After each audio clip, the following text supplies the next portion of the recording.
د نن ورځې تازه او مهم خبر.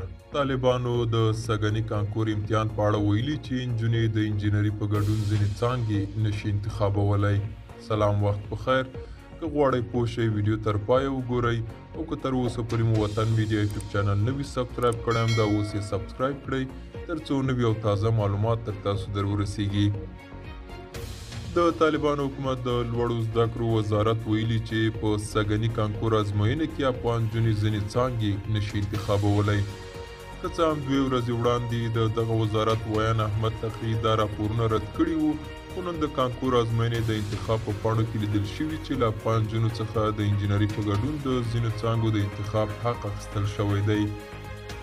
ښاغلي تقي ویلي وو په سږني کانکور کې د پخوا په څېر ټول محصلان د خپلې خوښې ټولې رشتې ټاکلی شي.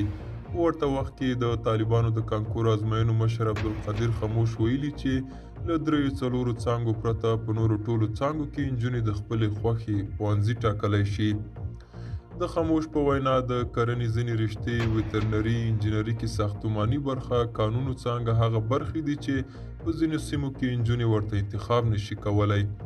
عبدالقدیر خموش له BBC سره په خبرو کې ویلي د دې لپاره چې په راتلونکي کې د ټولګي په جوړولو کې له ستونزو سره مخ نشو او جلا ټولګي ورته برابر کړی شو، د لوړو زده کړو وزارت پریکړه وکړه چې ځینې څانګو ته یې معرفي نه کړي چې وروسته یې د تبدیلۍ غوښتنه وکړي.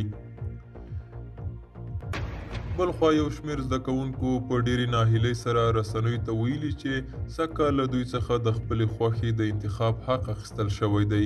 دغه نجونو ویلي چې د انتخاب په پاڼه کې پر دوی لګېدلي محدودیت ډېرې ناهیلې کړي او د کانکور لپاره پر چمتووالي پښیمانه شوي دي. دا و زموږ نننۍ چمتو شوي ویډیو. تر بیا ښه وخت، ښې چارې.